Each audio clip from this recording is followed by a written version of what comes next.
This is the Global Broadcasting Service, serving remote outposts since 1928. Hi, everyone. Welcome aboard the Walt Disney World Express monorail. Caramba, we have something really big for you today. Welcome, foolish mortals. Now then, hang on to them hats and glasses, because this here's the wildest ride in the wilderness. This is the DBC Pod with Phil Schoen and Jason Dodge.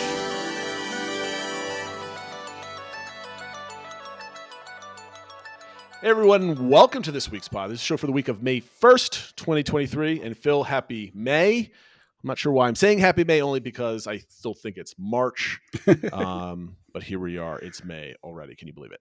I cannot. It has been one good thing about it, though. It's not good that it's been so rainy, but that has led to my kids talking about how April showers must bring May flowers, which of course leads to my dad joke of, well, and then what do May flowers bring? And I tell them it's pilgrims, and they kind of sigh, but then laugh and try to not laugh. But we love puns and dad jokes in our family. I have to remember that one for tomorrow with my kids. And in any case, it's our 6-month anniversary for being in Walt Disney World. How time flies. That's the only thing. That's why, I thought May was kind of interesting, because 6 months ago we were either planning or getting ready for a Disney World trip. Yep. Here we are. It's almost summer. But anyway, this show we're going to talk about the rumors and the potential blue sky things and how we prioritize them, and kind of maybe like a refresher in the whole grand scheme of things, how we kind of view all of them. We're going to talk about our takes on live action movies. I just got done watching, almost finishing the new Peter Pan movie on Disney Plus. Top 3 things we would do on a Disney solo trip, because a couple people just went on their own first solo trip, and so it got me thinking on what I would do. But first, as always, Phil, what does everybody talk about? What's going on in our Disney World? Yeah, so the first topic is probably the one that most people are talking about, although it's probably the one we don't have too much to say about, or we'll just go off on a tangent and stuff like that. But there's been a lot of lawsuits that have happened this past week. The first thing is that Disney officially came out and sued DeSantis and a number of other people.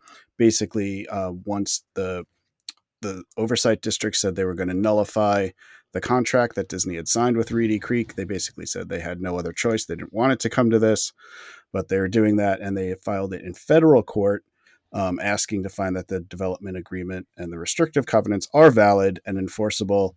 Also, a lot of examples of how they feel their First Amendment rights have been violated. To counter that, the Central Florida Tourism Oversight District has now also filed a lawsuit against Disney in Orange County, so filed in state court, and basically named Disney the defendant, and basically saying that the what they signed was not valid, and that therefore that needs to go away. And they're asking for the government to invalidate the contract that Disney signed with Reedy Creek. The Florida government. Yeah, the Florida government to do that. And DeSantis also said that he will, once the legislation passes the bill, he will pass the bill to nullify that agreement, which of course is getting into contract law. And I'm not an expert on that, but I guess it's already been established. There are very few reasons why the government can turn over a contract, and it doesn't appear anything that Disney did is any of those violations. It's just a mess, and it's something that I hate to have to talk about and wish it would go away and wish everyone would kind of move on. But it just keeps kind of growing and growing, and there's always more updates. So I don't have a lot of further insights. I'm not a lawyer.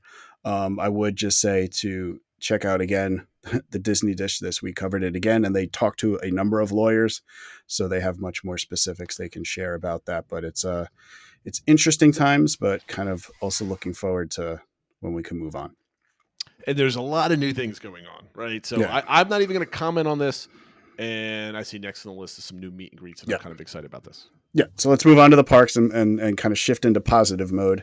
There are some new meet and greets announced for Disneyland, but also for Walt Disney World, which is exciting. Oh my goodness, Disney World's getting something new. I know.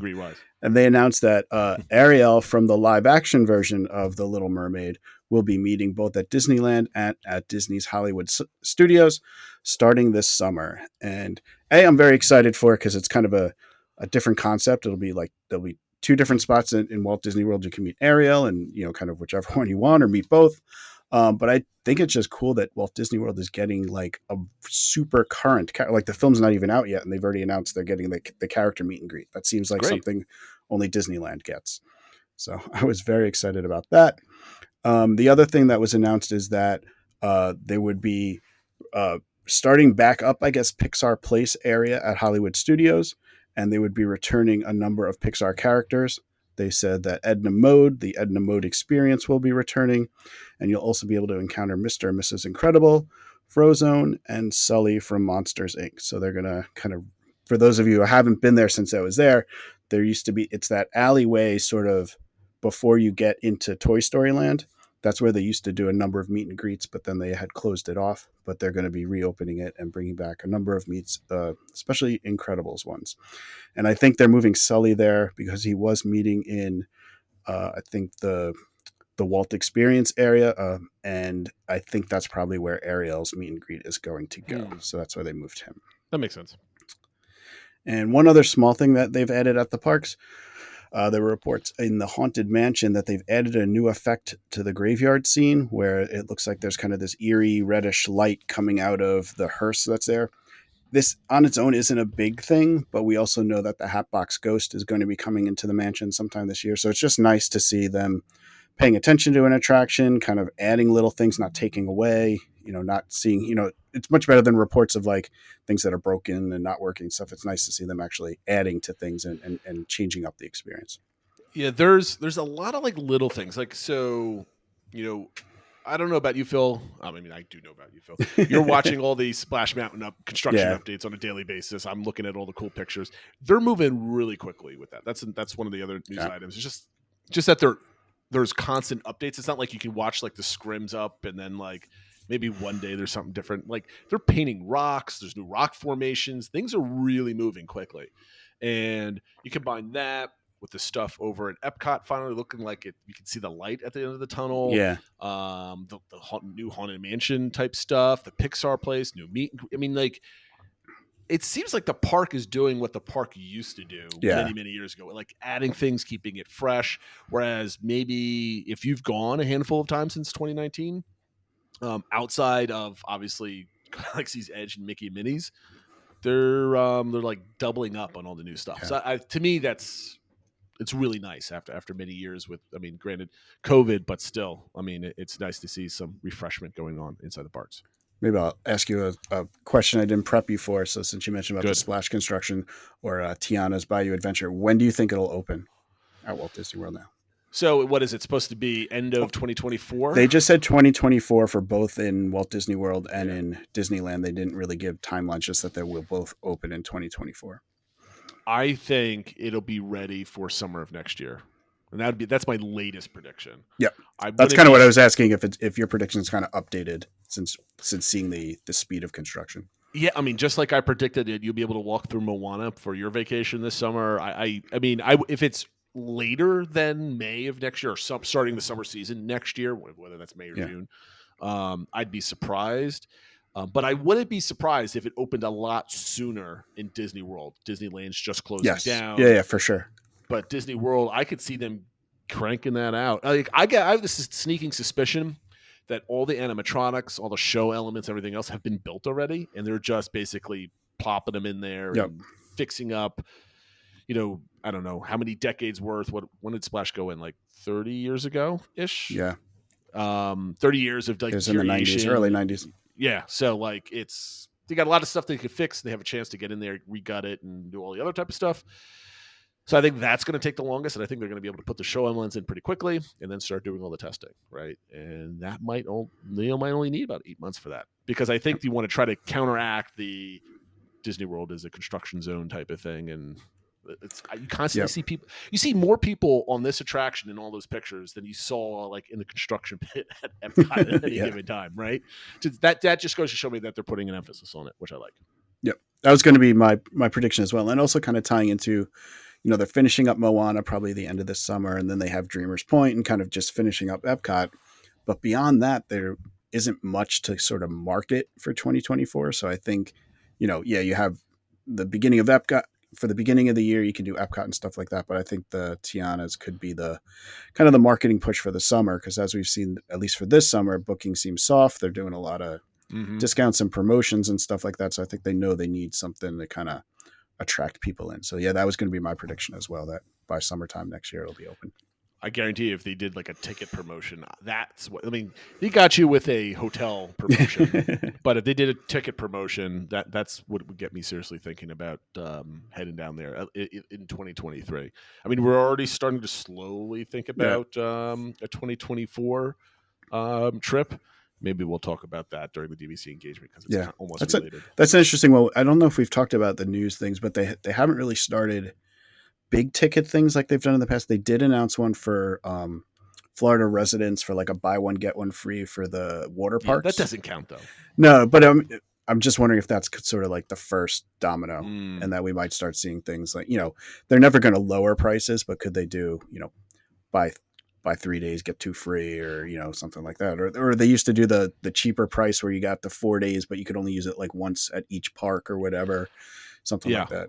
I mean, I would certainly consider. I just don't want to pay $2,500. That's my barrier of entry, right? $2,500 for a 5-day ticket or whatever, a family of 5. That's just that's huge for like a impromptu. Well, our impromptu trip is like 4 months in advance, right? For most people, that's still planning. But again, we talked about this weeks ago. It's like we'll see. I'm just curious how the summer rolls around with their hotel bookings and stuff like that. So we'll definitely see that kind of show up in some of the fall bookings and stuff like that. And we could also potentially measure that against how fast the Halloween party sells out and stuff. So the next news item was you had taken care of a lot of the news today, but you put about the news about the reporting ups and downs of Genie Plus pricing, and I think you're probably commenting about how it's every day there's reports of like, oh, it hit a new high, or it returned to a low, or it's like every day it's like this big story about Genie. It's like, it's going to change every day. Well, I mean, like if you're not on Discord, and again, like every week, I suggest that you do. We have a news channel where we have a couple different news sites, and their news feeds kind of populate the channel automatically, similar to like a Twitter thread.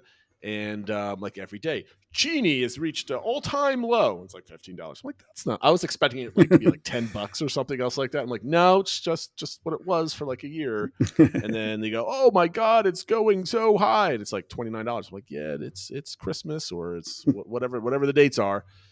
And they're just breathlessly like reporting. I mean, I like the tracking. You can go and track the dollar amount, but I don't think it's newsworthy at all. But somebody on, were you going to say something? I'm sorry, before I go on to the next bit. No, I was just going to say, like, how much do you think the changing price sort of impacts if people buy Genie Plus, especially on a daily basis? Not like, oh, I know it's a slow time versus it's Christmas time or something like that, but like, they're changing it every day. Does that really matter? Like when somebody's there is like, oh, it's 15, I'll buy it, but oh, it's 18, I'm not, or like. I don't know. I understand they want to get as much as they can. I just don't know how much these little tiny movements change things. And I'm coming at it from a planner's mind, where I know like months in advance, like if I'm going to buy it and which days and stuff like that, the actual price that day is not going to really impact my decision or not. But I don't know if there are a lot of more people that just kind of show up and like, oh, I guess I'll buy it, or I don't know, what is this? Oh, I don't know. I don't know. Yeah, I think for the average person, they don't know that it fluctuates that much, and it's just maybe a curiosity. I think people are just buying it on a spur of the moment, because you have to buy it on the spur of the moment anyway. So they might get agitated. It's like, well, why was it $16 yesterday and today it's $18? And they'll probably be like, that's kind of silly type of thing. Yeah. And because it's not swinging like from $18 to $30, back and forth. I suspect there was some discussion on this on one of the Disney forums out there, that I think Park Ops is essentially throwing out random prices on random days, and just to see what the threshold is on.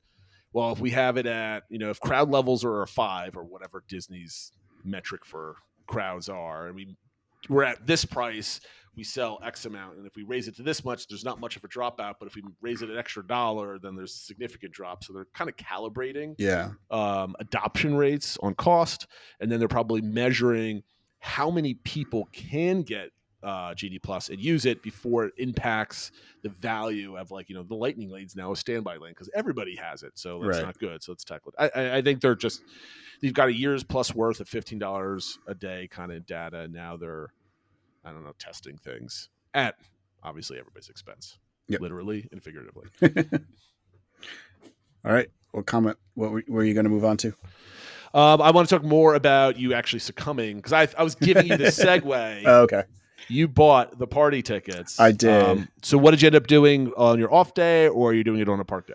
So we bought it for that Tuesday. We decided that, the more we talked to the kids, the more kind of into it they were. And it definitely was one of those, if we don't do it now, I don't know if we'll ever do it. Let's just do it. And we don't have a lot of extras kind of booked for this trip. So this becomes the big thing. As of now, the plan is for that to be our off day. And then what was going to be our off day becomes, I think, our Animal Kingdom day. So we won't have a full off day, but we'll have kind of most of the day before the party free. And we do also have, we're landing at like noon on the day we arrive. Our flight on the way when we leave isn't until almost 8:00 at night. So those are kind of lighter days and stuff like that. So we figure we'll still have enough downtime and enjoy the resort and stuff like that. But that's the plan for now. Are you going in was it 4:00 you can get in now, or are you thinking about getting in a little bit later? We'll You're see. very pressured to get in at 4:00. I know you. Yeah, we'll probably target that just to get in and not have to worry about it. And if you run into, travel delays and stuff like that. So we'll probably plan to get in there as early as we can. And I don't know, we'll figure it out and what we can do. I guess one thing I did see was that they're going to have, I was wondering how Tron was going to work during the party, but it sounds like they'll have a separate virtual queue for party guests. So I guess we'll figure out what timing that's another planning on the fly, depending on what virtual queue spot you get and how that fits in with the entertainment and stuff. You might be good at getting a nighttime one with that then if you are. I wonder if they're like operating like standby lines or whatever for the limited guests that are going to the party. I wonder how that works. So it should be interesting. Yep. All right, let's wrap up the news and go to our takes. People were on the Discord where talking about the new Peter Pan movie that just hit Disney Plus. For some reason, I thought it was a movie theater release, and they're like, "No, it's on Disney Plus." I'm like, "Haha, I will want to watch it." I did not watch the last 20 minutes of it because it was the kids' bedtime. It was like, "Okay, we can finish it up tomorrow." Up until about 20 minutes before the end, it's a really good movie. Right, and we'll do a full review when I don't remember. I haven't gotten a chance to watch it yet, but I based on reviews so initial takes I saw were not that positive about it, but then I've started to read more and more, and I'm seeing more positive takes. And we had one person on Discord, Mama of Six, was really kind of raving about it and kind of the movie overall, but also some of the representation in it that resonated with her family. So it got me more kind of excited about it because it was. I don't know. We'll get into it obviously with these hour takes, but with the live action remakes, I'm kind of, in general, they don't excite me. So it has to have some extra element to kind of draw me in. But I'm getting enough positive vibes now that I think I'll make a point of watching it this week. From what I watched so far, it's a really good movie. I really enjoyed it. The only comment that I found very interesting from my daughter, my son, is they've watched all the remakes. They never really comment on, there's a different, the actress is a different ethnicity and everything else like that. Like first time they saw the live action Little Mermaid trailer, she's like, "Oh, she's beautiful. She's got a beautiful voice," all this other stuff. But when they saw Tinkerbell, who's played by an African American actress, she's like, "That doesn't look like Tinkerbell. Where's her yellow hair?" For some reason, I found it interesting that it's not a mermaid or a princess, but it's a small tiny fairy that it's more the yellow hair, not the like I think if the actress just had like a blonde wig, it would have been fine. But I guess they associate Tinkerbell with blonde hair. I just thought that was interesting what kids kind of grab into. But after seeing it for 2 seconds, they were totally bought in. They do a really good job with it. Anyway, our takes is live action films. So when I was looking through the list, I was like, there is quite a few of these now. They're going through a lot of them at this point. So I think probably about 5 to 10 years, they'll have every single cartoon is going to have a live action remake to it. So we're going to start with our overrated live action films. And like you said, you don't like most of them, so maybe they're all overrated. But mine was The Lion King. Great soundtrack, great story. I mean, maybe this is properly written. I don't know, but I thought it wasn't that great only because the voice acting and the animation of the animals talking never really like grabbed me. It was kind of hard to follow. Their speech wasn't very impactful. So as much as a lot of people loved it, to me, it felt a little overrated. What about you, Phil? What was your overrated live action film? Yeah. So in general, I haven't been a fan of them. And because I haven't been a fan of pretty much almost all that I've seen, makes me not want to watch them. So there's a lot I actually haven't seen, but for the most part, the reviews I've heard from people aren't making me want to watch them. So I put overrated so the one good one that I've seen is Cinderella. And then I also like some of the ones where they do different takes on things. So like a Cruella or something like that. But otherwise, anyone that is more or less a shot for shot remake, other than Cinderella, I find overrated. Interesting. See, I mean, to me, it's like it's another movie, and if they're entertaining, my kids love them. To me, it's not like, well, if a lot of people complain about them. If you don't like them, don't watch them. You don't complain about them, but you don't watch them either. So yeah, exactly. Let them go, which is fine. I don't like that. That's actually a good point because I've seen a lot of hate on Twitter just for like with the Little Mermaid coming, not the movie specifically, but that the people are tired of all the remakes. And I keep pointing out, it's like, yeah, they have this remake, but they have, like Wish is coming out. That's brand new. They've done a lot of different new things. It's not just remakes. And like you said, if you don't want to watch it, don't watch it. And you're allowed not to want to watch it. And they tend to do well, and it brings money to the studio, so they can then take more chances on other things. Otherwise, they'd have to play. I don't know. I don't mind that they're made. I hope I'm not getting that across. I just personally haven't really enjoyed them, so I don't seek them out. But I mean, I think I'm glad a lot of people enjoy them. Well, the thing is, what kind of befuddles me, it's like, okay, you want the studio to take risks on new stories, new characters. Well, risks come with failures, like a lot of the Pixar movies that came out. They lost a lot of money on maybe not a lot of money on all of them, but certainly on some of them, but they took risks. So with risks, they have to kind of put out some sure things to make a couple dollars. Exactly. So the live action is not hurting you. It's going to make $1 billion. Like Little Mermaid is going to make a lot of money globally. And they're going to use that to fund other endeavors. So a lot of you out there refuse to watch Strange Worlds because whatever reasons. Well, you should go and subscribe to Disney Plus, because the more you watch some of their newer things, the more inclined they are to make newer things. But if all you do is watch some of the old things or just rewatch Moana 5,000 times at home, maybe they'll make a Moana 2 just for you. You're the reason. So you blame only yourself for that. Anyway, moving on, properly rated for me is Cruella. I think that was critically acclaimed. Everybody really enjoyed it, and I think it deserved the hype that it got, because it's actually extremely well acted, well written. Everything, the direction, the sets, everything else of it was actually very, very good. Typically, some of these live action movies, if there's no music to them or like the catchy tunes that I really like from the old soundtracks, I start finding myself looking at my phone, kind of getting bored because it's the same old story. But Cruella was a different take. It was a different everything on it, and I thought it was really awesome. So to me, that was properly rated because I think most people thought it was a pretty darn good movie. Yep, I agree with that one. My properly rated is not surprised. I put Cinderella. That remake I thought was really well done. It was one of the first ones they did through in this kind of period of doing all the remakes. But I was going to say, with Cinderella, I often see that. I'm like, was that a Disney movie, or was that one of because Cinderella is a story that could be told by anybody? No, it wasn't. I always disassociated with it. So it was a Disney one. It just had a really good look about it. The acting was really good. Even though it was more or less the same story, it just had a different feel and a different vibe to it. And I just thought it was really well done. And it also, I put it as properly rated because it seems like all the people that are kind of like me that aren't really into these remakes, the common denominator is that they do like Cinderella. That seems to be the one that gets the most approval or acceptance or whatever. So that's why I put that one as properly rated. So my underrated one is Dumbo, only because it was such a drastically different story, kind of, or at least the telling of it, that I don't think most people probably saw the trailer and it was kind of dark and you got confused and maybe they kind of forgot about it, because I don't see a lot of people still talking about Dumbo. No, not much at all. Yeah, it kind of came and went. It was a really good movie, and it kind of stood away from the original movie from all those years ago.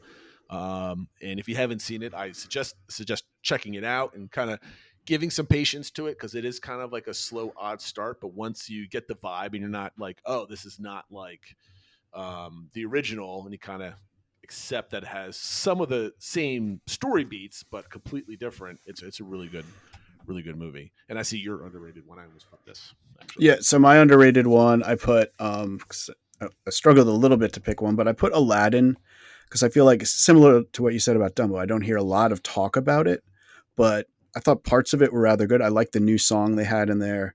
And the other thing is, I'm here, there's rumors that they're going to make a sequel to it, which would actually be a new story.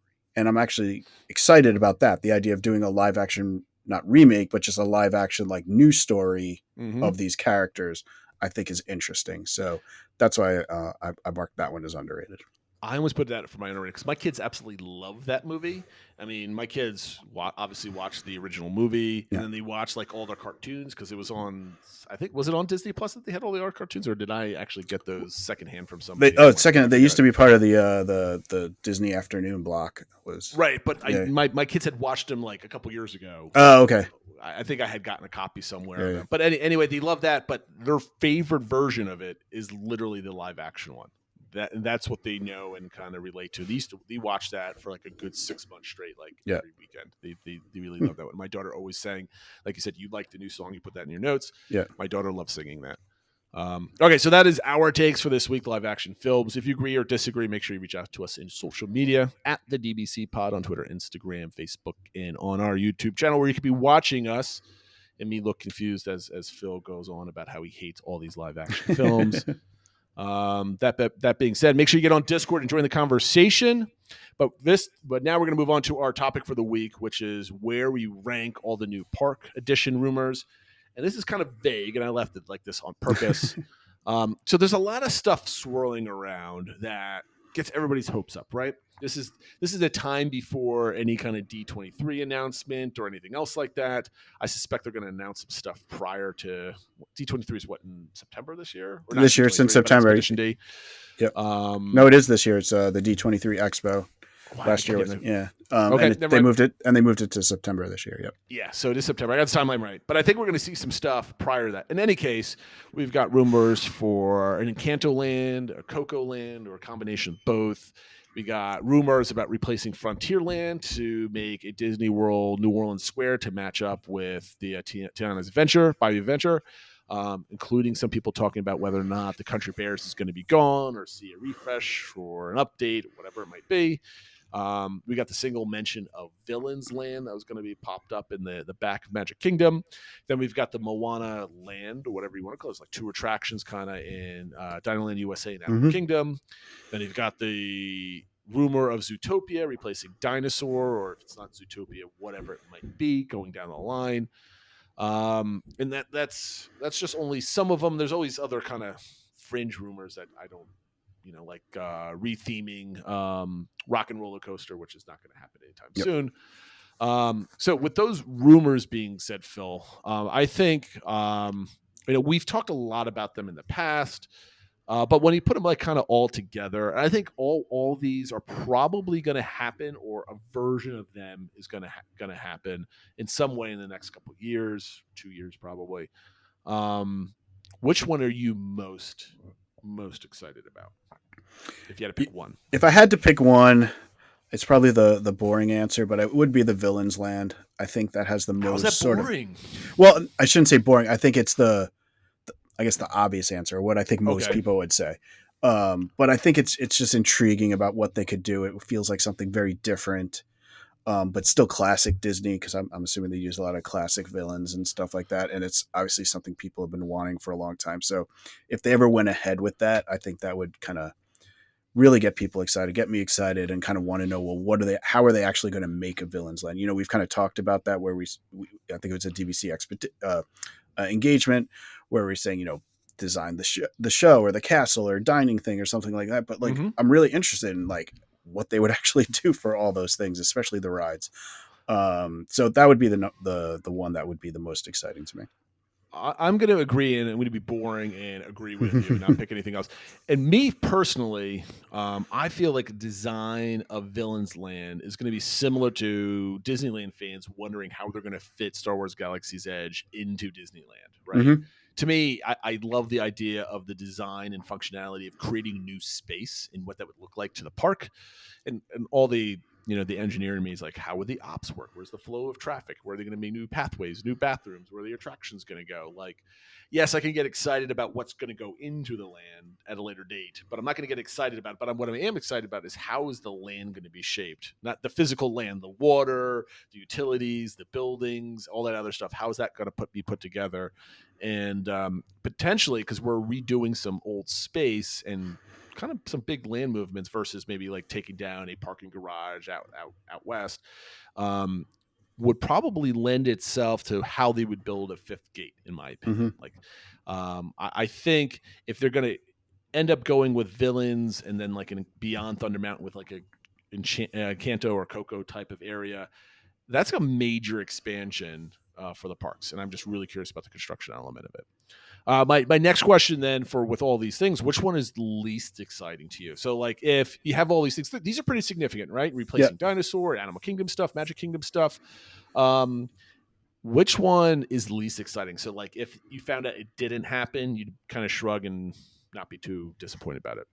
Yeah, so of the plans and kind of like what the rumor is and the idea of Zootopia going into Animal Kingdom is something that I'm prefer it not go in that park. So if they decided that's not happening, I would not be upset. So I guess the one that's the least exciting for me would be that one. Not that I'm against Zootopia. I think it's a great movie and I would welcome it somewhere in the park. I'm excited. I know they're building it in Shanghai and it looks really cool.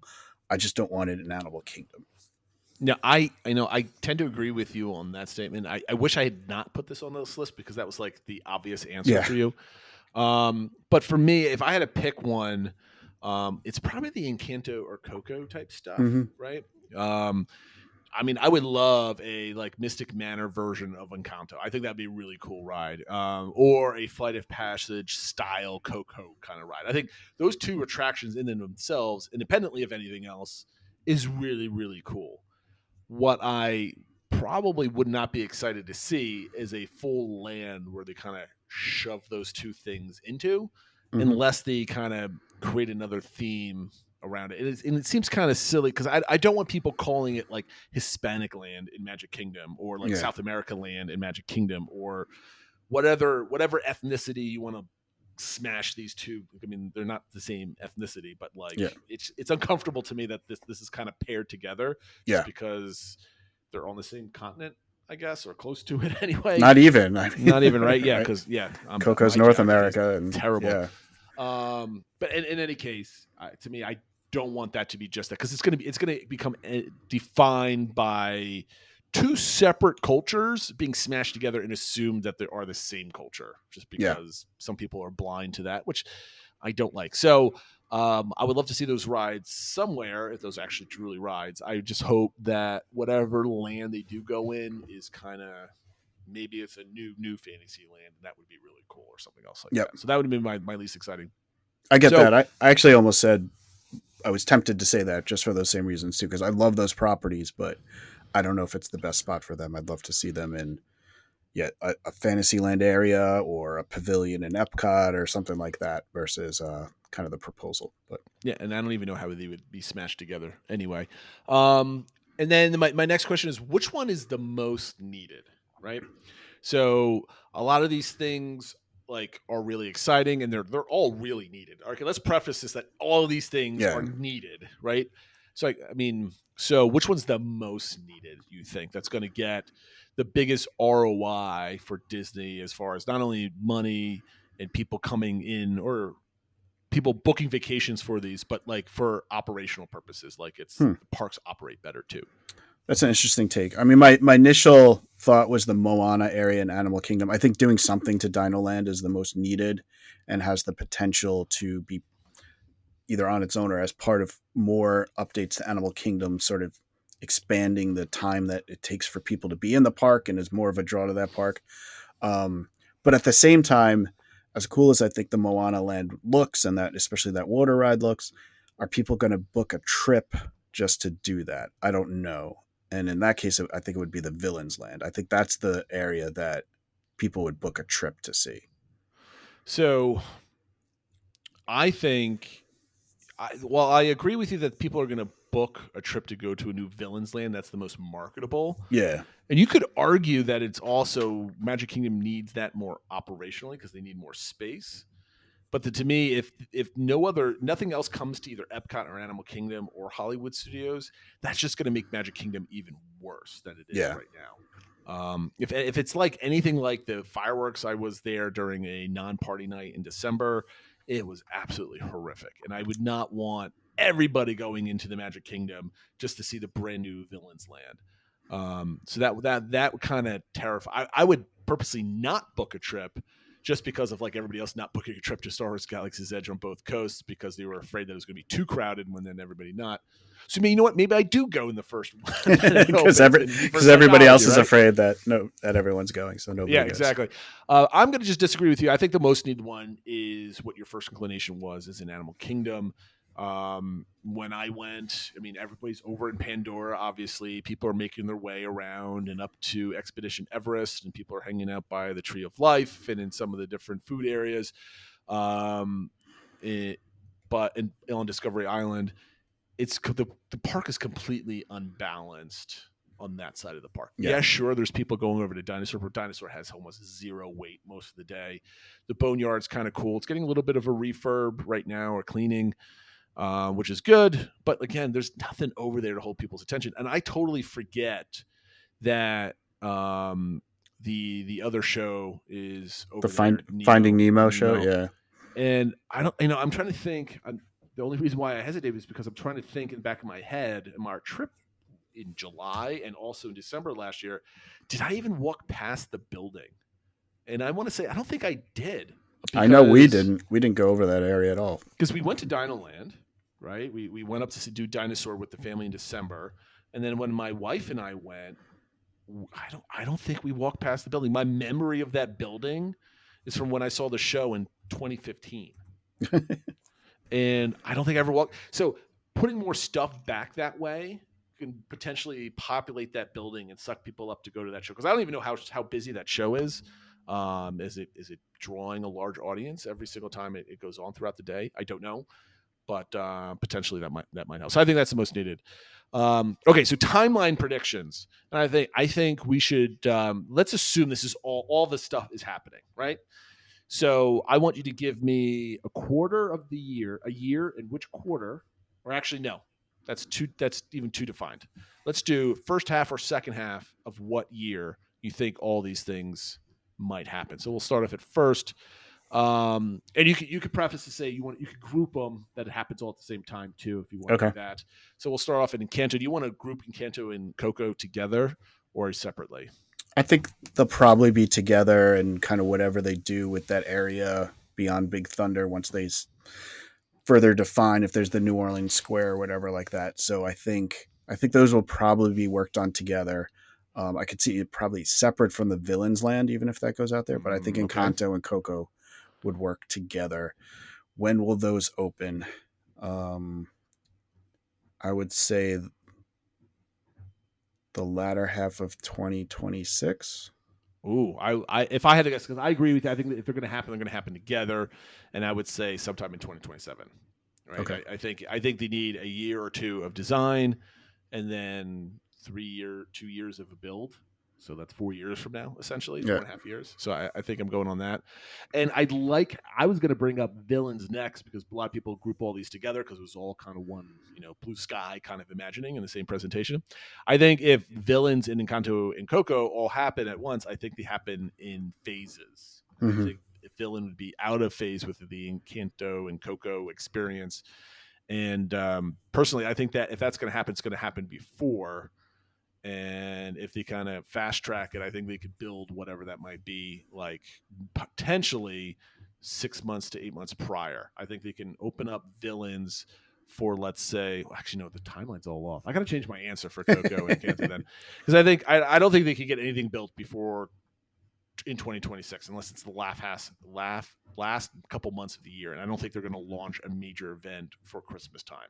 Yeah. So I think they could launch Villains for spring break type elements in 27, and then later in that year in the fall go with Encanto and Coco if they're going to do all three at once. I think it'll be something like that. All right, let's go to replacing Frontierland with a New Orleans Square. Now, this could be a whole replacement of Frontierland, or it could be just a redo of, oh goodness, what is the, why can't I think of the name of the restaurant? Pecos Bill. Pecos Bill, yes. So anything from that scale, right? And we can throw Country Bears at rumor out at this point. When do you think that would happen? And let's preface this, instead of saying it, let's assume Splash opens beginning of summer of 24.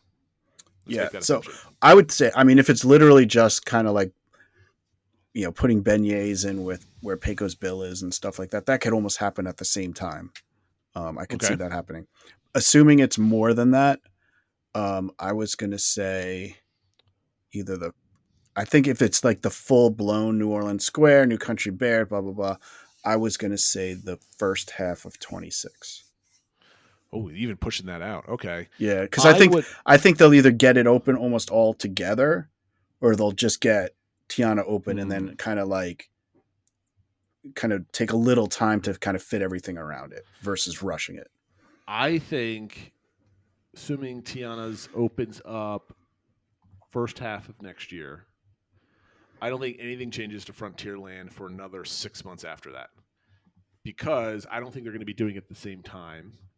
I think they're going to launch the new attraction, ease everybody into it, and then in order not to have too much construction going on when they're opening it up, because I don't know if they can do it at the same time, I think it opens like later that summer into the fall, where they kind of make those additions, because I think that's just basically a surface kind of change, and then maybe redoing the decorations inside. That's not a huge overhaul of that space. As far as the rest of Frontierland, if that's the thing, I think that happens probably 8 months to a year and a half. I mean, I know that's kind of a dodgy answer, but I don't know if they want to go and start overhauling that. I believe that probably happens at the same time they begin doing some Beyond Thunder Mountain stuff. So I think that's connected to that. Whatever happens on the other side of Big Thunder Mountain. Okay, so that's that. All right, scope predictions. I'm gonna lob these one at you. We can kind of get through them real quick. When I say scope, I'm saying, because we always talk about what they ever plan and then what they budgeted down and what they cut and what you get, right? So obviously we don't know many details right now. So I'm going to lump together Villains and Encanto and Coco, Beyond Thunder Mountain, all three phases of that. Your predictions in reality, do we get a Villains and Encanto and Coco type stuff, or do we just get one of the three, two of the three, or all of the three? What do you think eventually happens within the next 5 to 8 years, let's say, somewhere in that time frame? So I think we get two elements. I think there is the Villains Land coming. I think they just recognize that it would be such a draw that, I mean, it would print money for all the merchandise and stuff like that. And I think they do something else beyond Big Thunder, whether that's both Coco and Encanto or maybe just one of them.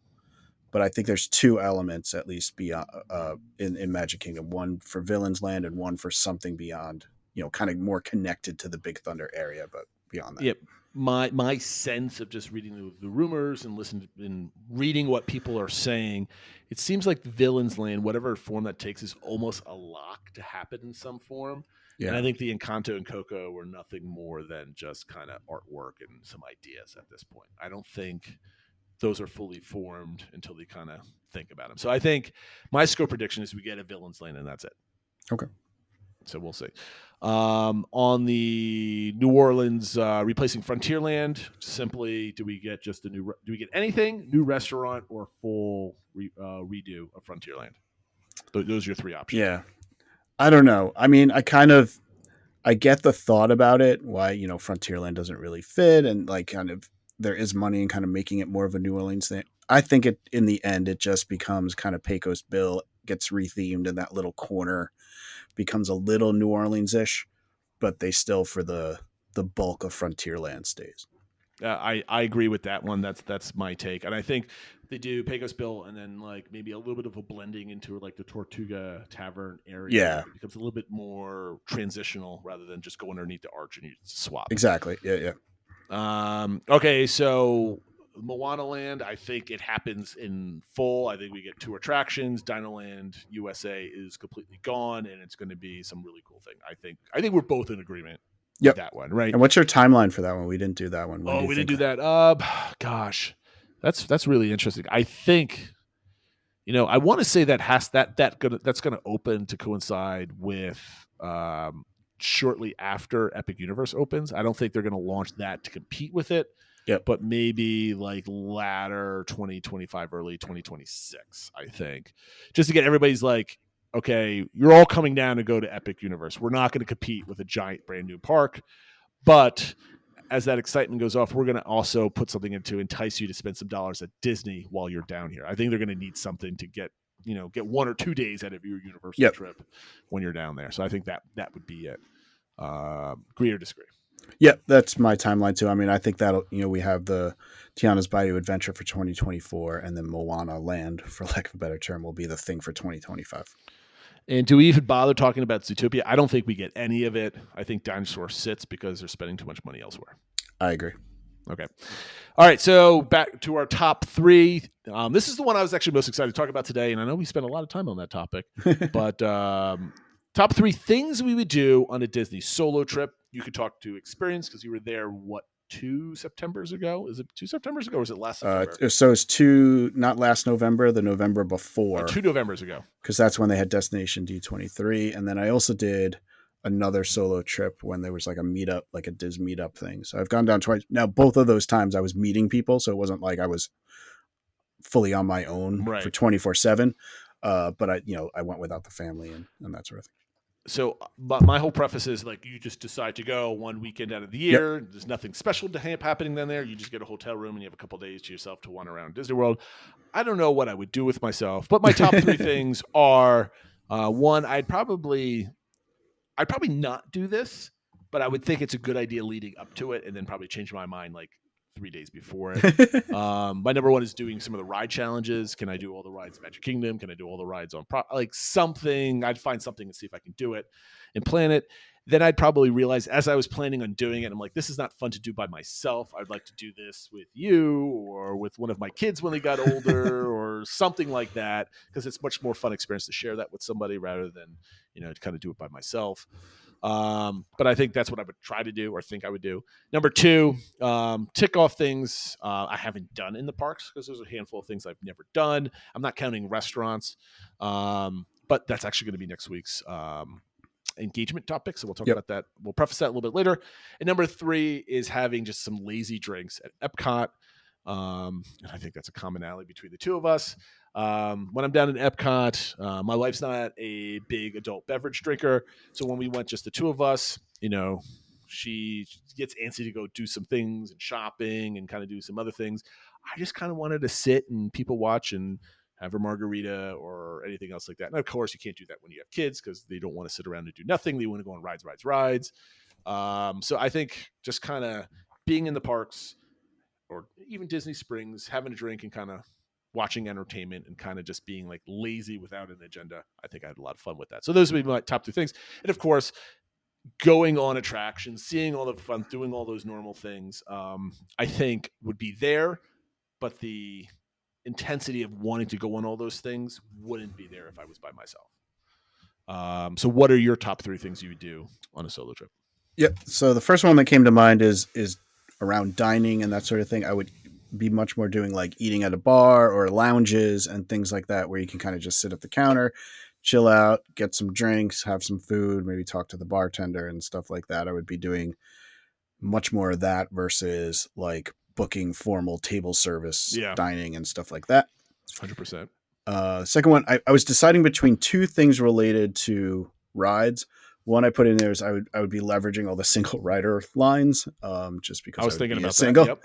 The other one I thought of though was I would be more open to like asking for like, can I wait and ride the front row? of something like whether it's Tron or something like that. Because when it's just me, if I have to wait a little longer, it's not as big of a deal as maybe with my kids, and we're just trying to like get through things and stuff like that. Well, we always waited longer for the front row in a lot of the attractions, so we actually did that. But I could see if your kids are not into the intensity that get the best ride, you don't mind waiting an extra 5 minutes or whatever. Yep.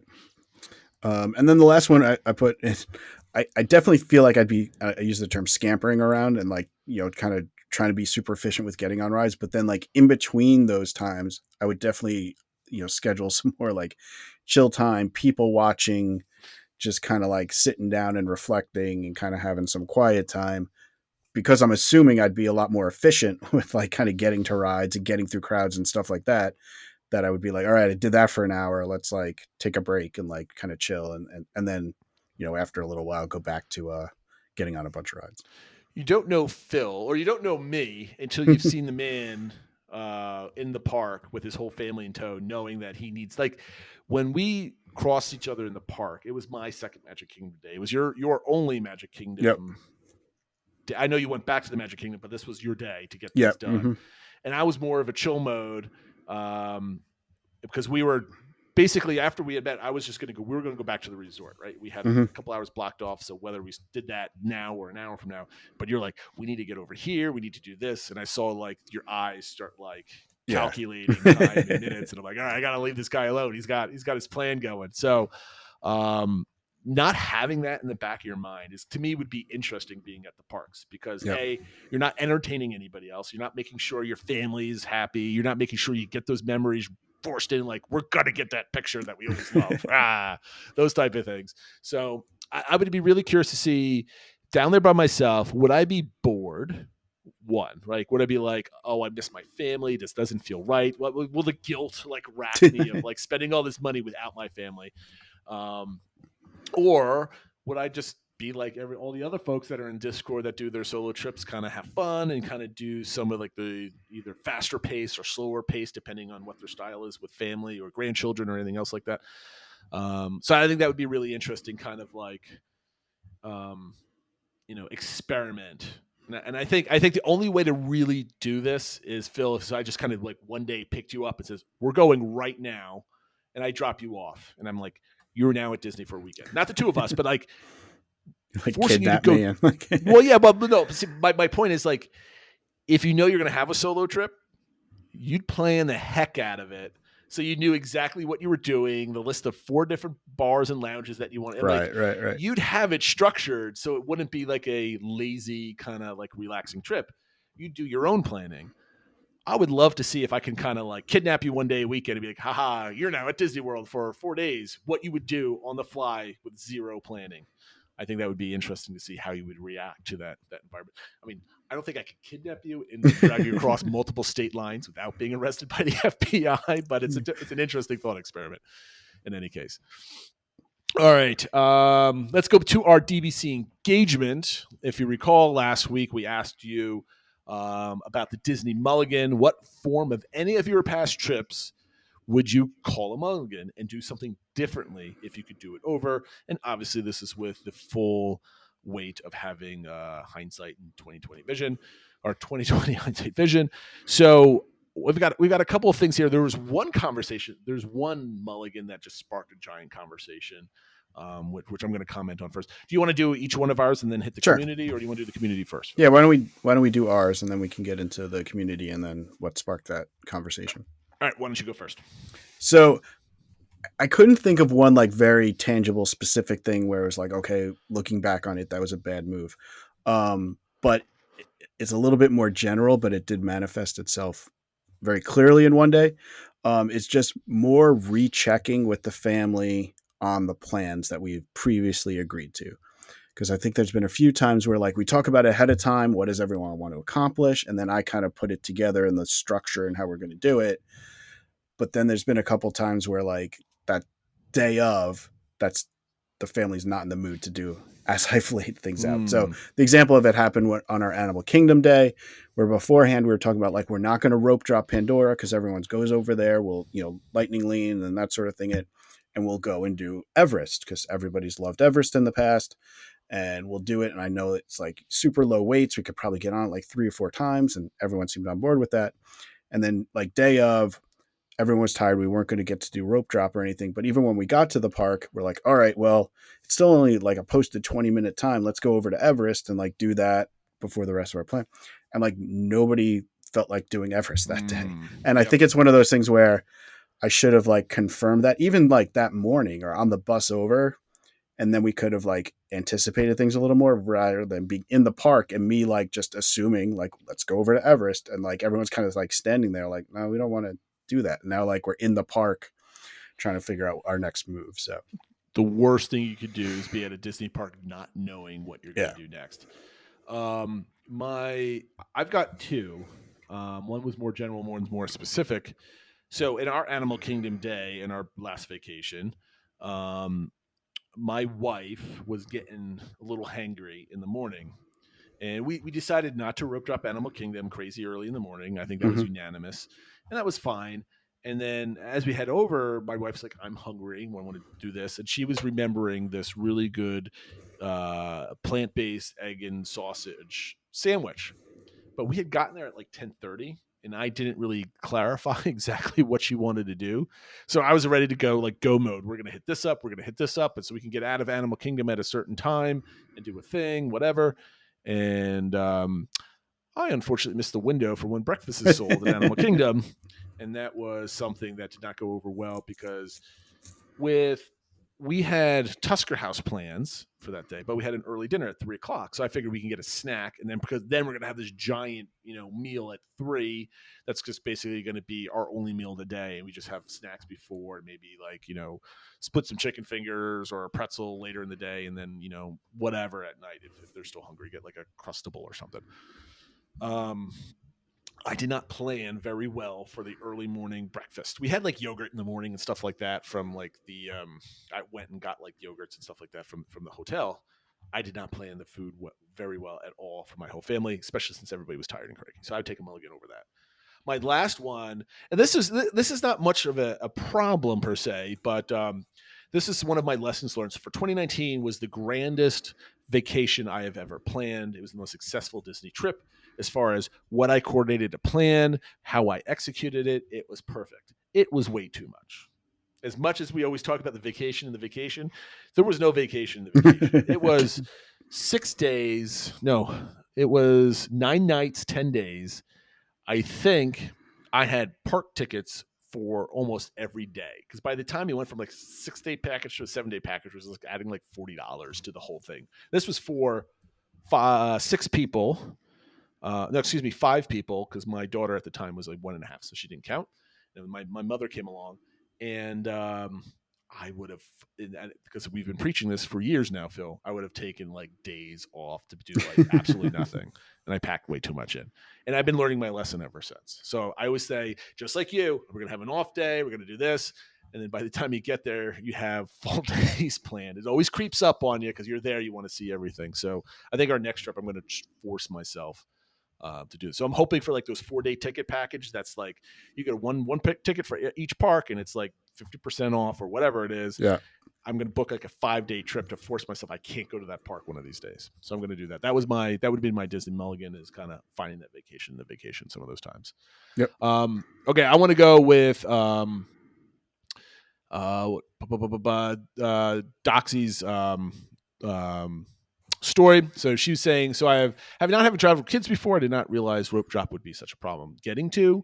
So in December, when she went with her stepniece and her 5-year-old, I would have planned the day a little bit differently and not relied on rope drops that we never seemed to make. We had a great time, but we missed out on a few things. So much like your story, make sure you understand how people are in the morning if you're rope dropping, because that's a big part of a lot of people's strategies of getting to the parks. And then Mama of 6 had this very long story. I think, am I getting the right one here, Phil? This is the one where, yes. So the last trip that he had planned, it was there were 19 of us, 19 of them, which is a massive, huge. There's multiple families getting together, and without reading these multiple paragraphs of a really good story or a harrowing story, so to speak, we've heard this many times on this show. People talking about past experience and trips. Basically, she was forced to plan everything. Then she got yelled at when things didn't go right, even though she was asking for everybody's input. And they did not know how to tour the parks properly, and kind of frustrated her because they were non-Disney people. Yeah. So basically the mulligan was never plan everybody's vacation ever again, other than her own family. And to me, I think that's the biggest mulligan, is because everybody on Discord is a planner in some way. You wouldn't be on our Discord if you weren't some kind of a Disney fanatic / planner.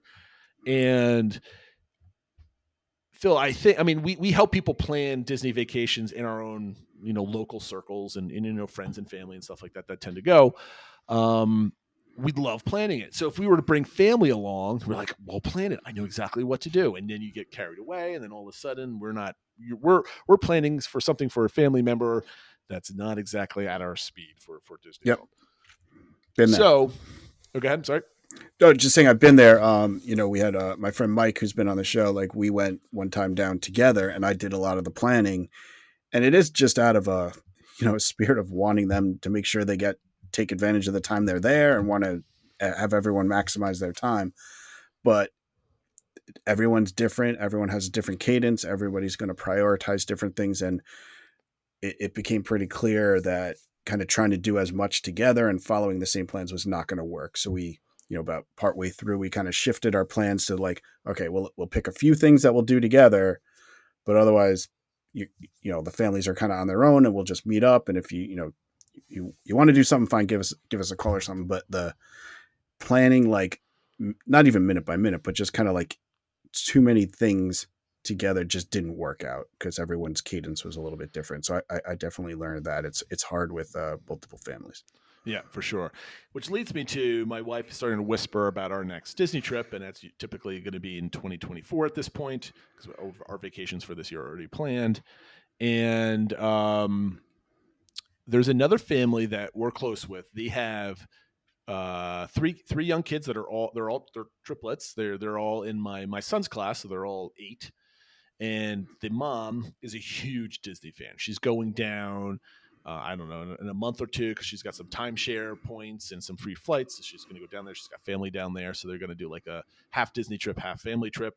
Her husband hates Disney World. Doesn't hate Disney, but hates Disney World and the whole thing. So he's the antithesis of the whole thing. So my wife goes to her friend and says, let's plan a Disney trip so we can do everything together. It'll be great. It'll be so much fun. And while I imagine it's going to be a lot of fun, and she kind of nudged me the other day when our kids were at baseball practice. So, we got to start planning. I'm kind of excited for that, but I'm also kind of leery about, okay, we both have Disney energy. We both have Disney planning energy. When we went down for our Labor Day trip in 2021, she had lent us like all the extra batteries and all the extra things that a normal Disney fan would pack. She's like, I bought a bunch of stuff for the kids here. You can use this stuff too. I'm not using it anymore. It was great.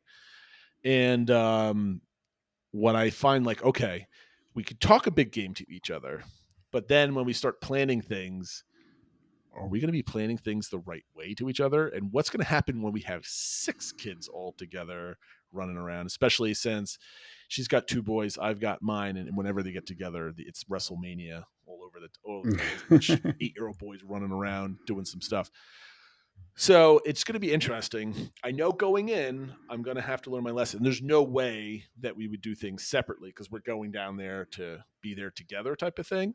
So I don't know. I'm kind of I don't know about this one. We're going to have to talk about it before we actually start putting money where our mouth is. So, and maybe it'll be great because the mom is no nonsense and loves Disney and she loves going hard at the parks, right? She's a, rope drop to close type of person.